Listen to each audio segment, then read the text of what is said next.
Hello and welcome to A Drink with James, I believe episode 3.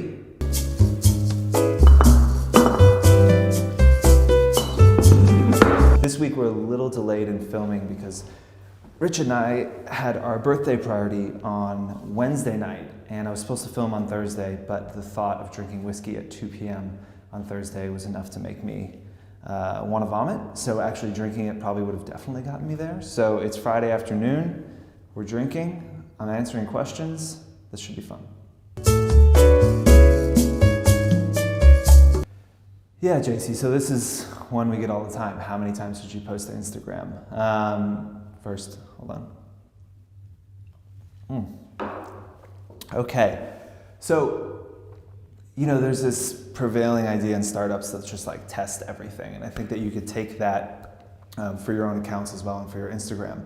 And just test it. And so take 1 week and post 1 time a day. Do another week, post 2 times a day. The next week, 3 times a day, 4 times a day, however many you want to do, however long you want to test it. And then just look at the data, look at your engagement. Go to your 4 cards, you can see your engagement, you can see the graph of how it did, and see which one does best. So whichever week you had the best engagement or your following grew the most, stick with that. And maybe once a year or so, test it, switch it up.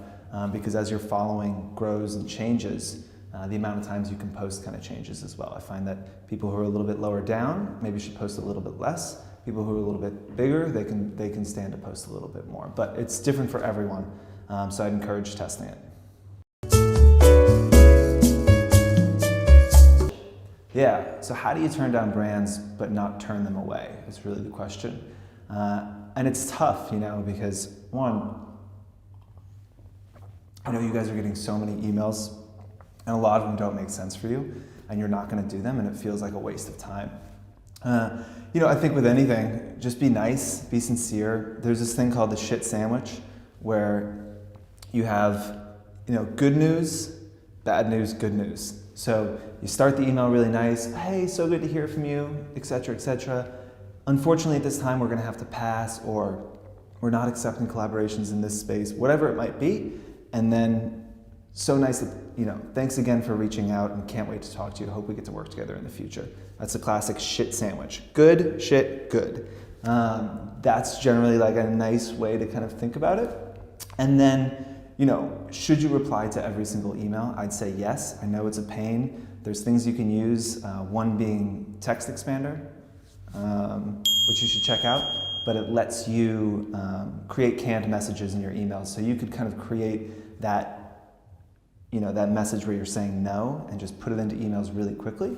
The importance of answering every email, again, it might seem like overkill, is that let's say somebody is working at a brand, it's not a great fit for you, and they reach out, or they've reached out 2 or 3 times, and you're not responding. First of all, they're reaching out because they really love you, they love your content, they want to work with you.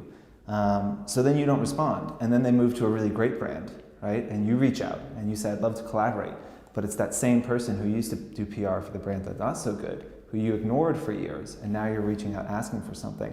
It's not going to work. It's a small world, it's a small community, the market is small, and I encourage you to answer those emails so you don't burn any bridges.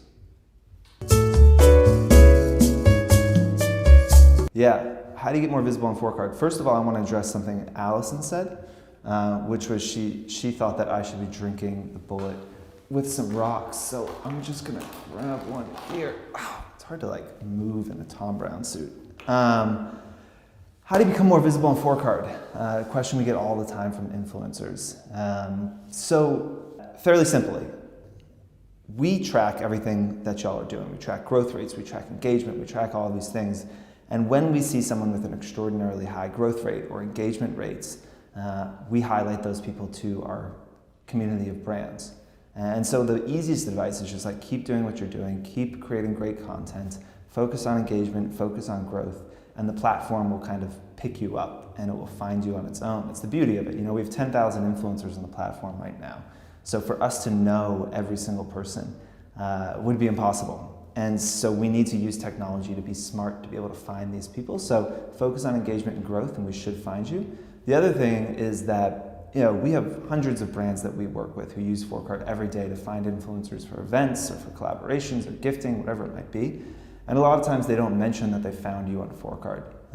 So sometimes it could feel like you're not getting anything from us, but if you look at the brands that we work with, they're doing stuff with the community that's just that sometimes y'all don't know it comes from us. That's just like a gift from us to you. That's free. You take that, that's fine. But keep chugging along, and I bet we'll find you eventually. Is that it? That's it. Easy.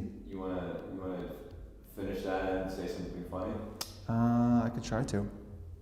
So that is it for episode 3. Thank you so much for tuning in. You guys continue to enjoy these things, which is awesome. Somebody said that I'm like a less conceited version of Gary Vaynerchuk, which is crazy because literally I've never been less conceited than anybody in my entire life.